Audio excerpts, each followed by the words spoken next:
I'm Luke Hatfield. I'm joined by Tim Spiers, Wolves correspondent. It's just 7 months ago, Tim. Paul Lambert was brought in, seemed to be doing a decent job over the season, obviously a couple ups and downs, and all of a sudden, after this mixer, he's gone. Yeah, I mean, obviously, this morning's news hasn't come as a big surprise. First kind of got wind of this, almost 3 weeks ago now. It's been 3 weeks of uncertainty, of silence from the club. Paul Lambert spoke briefly on Sky Sports News a couple of weeks ago, but kind of, wasn't kidding anyone with what he said, with his kind of on message, response about what was happening. So we're just kind of waiting for the inevitable, really. And it's finally come this morning. Obviously, folks were keen to get their next man in place before Lambert was officially given the boot. I mean, it's been kind of dubbed by the club as they've agreed to kind of part company, but it's effectively a sacking. Yeah. Lambert didn't want to leave. They did have a bit of a dispute over transfer policies this summer, but that's certainly not the sole reason that he's gone. And yeah, here we are. Third sacking in 10 months. Yeah, it must be tough for him as well, because, like you said, he was kited out for all these interviews afterwards. Obviously, it was pre-arranged. It was a pre-arranged interview. I mean, how hard was it for him as a manager, knowing that the owners are kind of looking elsewhere? Well, from what I gather, he was told not long before the last game of the season that his job was in jeopardy, and that they weren't sure what to do with him. That they'd be kind of conducting this comprehensive review at the end of the season as to everything that's gone right and wrong in Fosun's first season in charge. So he's used to that. I mean, he's kind of covered for owners, if you like, in the past at Villa and at Blackburn. That's just the game. That's the game these days. So yeah. He's kind of stayed on message throughout. He's kind of kept his dignity, I guess, as Kenny and Walter Zenga both did when they've kind of faced similar situations coming up to the end of their tenures.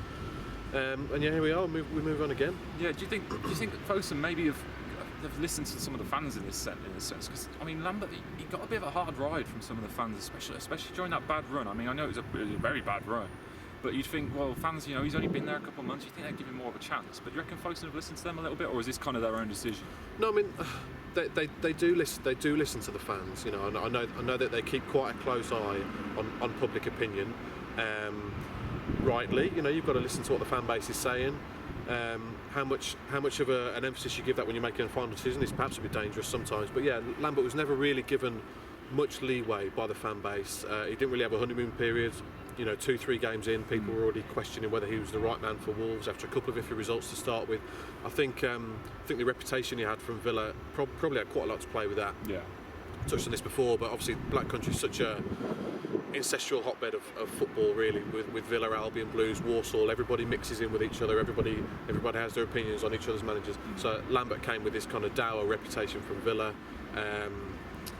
Of kind of taking them downhill in his third season in charge when they were heading for relegation. So in that respect, he had little leeway from supporters, basically, who didn't take long to kind of turn on him.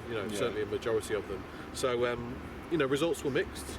I think you can look at it either way. I think you can say there were positive signs for next season. Certainly look at, obviously, the FA Cup victories. Yeah. You had those 5 wins in a row. The away form was fantastic. They won 8 or 9 games away from home. One of the best away records in the country during Lambert's kind of tenure. So, but then again, if you've only got a home season ticket and you don't go to away games, then you'll have seen the bad side of Lambert, which was dour football at home, which was poor results, which was some odd selections at times as well. He would argue he needs at least 2 transfer windows to get the squad in place that he wanted. He wanted to make a number of transfers this summer, 5, 6, 7 additions. He needed a big clear out as well. Most managers would argue that 6 months is never long enough to create a team in their image. Of course it isn't. So, but Fosun have decided that he wasn't the right man to sort the many problems out that Wolves have got.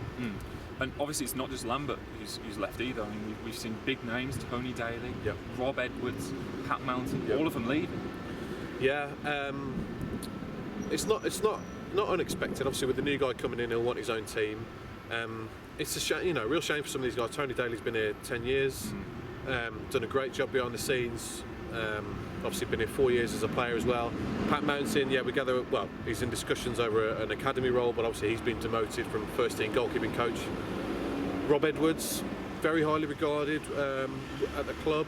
he's one you thought they would have kept on, if anything, because they kept him on for the past two guys. They did. He survived a couple of sackings. Absolutely, yeah. He was purposely kept on, surprisingly kept on when Walter Zenga was brought in, and ended up being quite close to Zenga. Certainly during matches, giving him a lot of advice, and indeed he took the hot seat, briefly when Zenga sacked.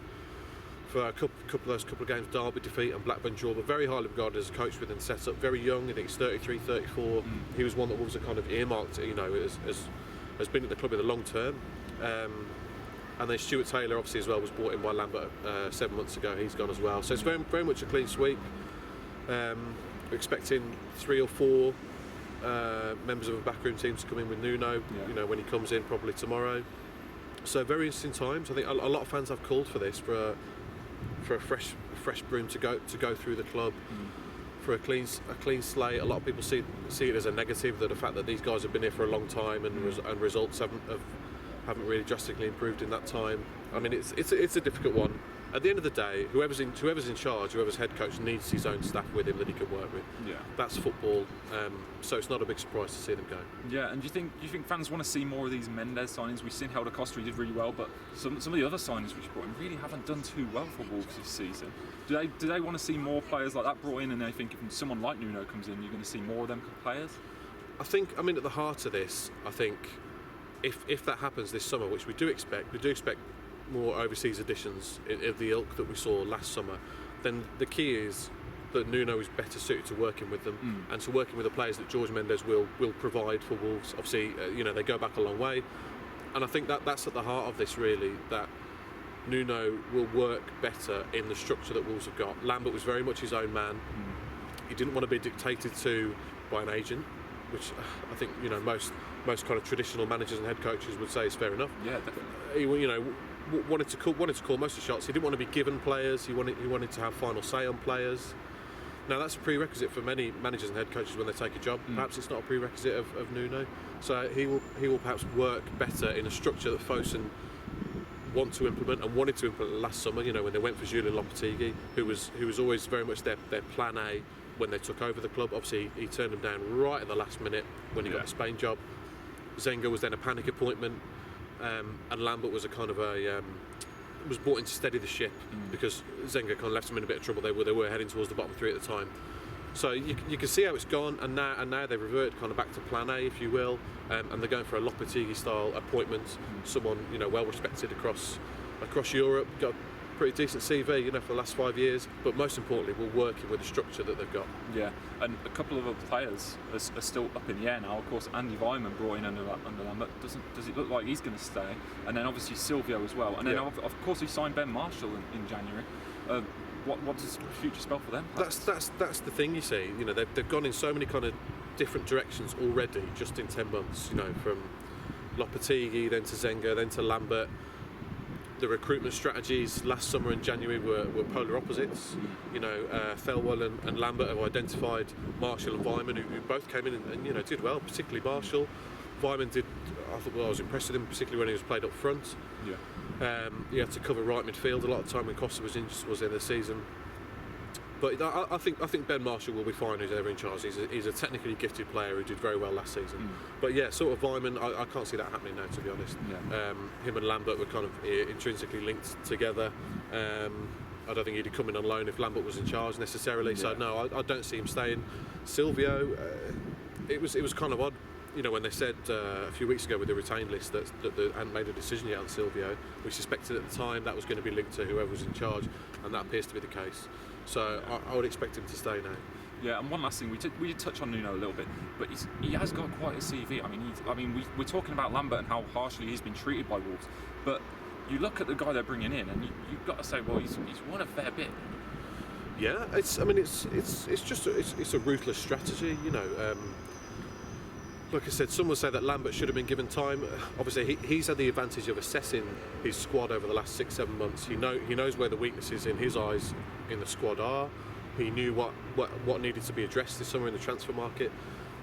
The new guy will come in now, and it's kind of starting all over again. Players aren't around till the end of June. you'd think you'd want to look at them and assess them all before making final decisions on transfers. But it depends how much of a say he's got in transfers. You know, from what I gather, we'll be expecting a few new faces arriving in the next kind of week or two. But no, his record's good. Only manager for 5 years. Rio Ave in Portugal, did very well with them, 2 domestic cup finals, got to Europa League for the first time in their history. Then he went to Valencia, they finished 4th and qualified for Champions League. Yeah, a couple of big wins that season for them as well. Yeah, beat Real Madrid, ended Real Madrid's winning streak, very impressive. And that's Valencia's best finish in the last 4 or 5 years actually.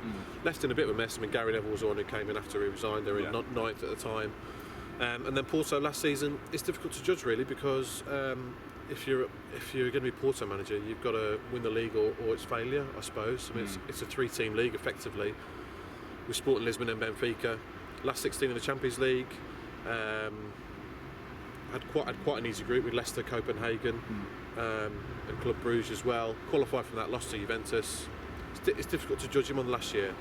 But what I would say is going from one of the most uncompetitive leagues in Europe, in Portugal, to the beast that is the Championship, one of the most competitive leagues you'll ever find, is going to be very different. So it's all about how he's going to adapt to the Championship. I think Lambert kind of identified you need core British spine to the squad. I think he's got to keep that. I think he's got to identify top quality players that have proven themselves in this division to be complemented by the players that Zenga will be offering, with kind of flair and technique, and hopefully implement an exciting style of football. I mean, that was a fair criticism levelled at Lambert, that the football, particularly at Molineux, was very poor to watch. That'll be a major hurdle for him to cross, because Wolves' home form has been dreadful for 2 years. If he can address that, get the right additions in, hit the ground running, then next season could be very successful.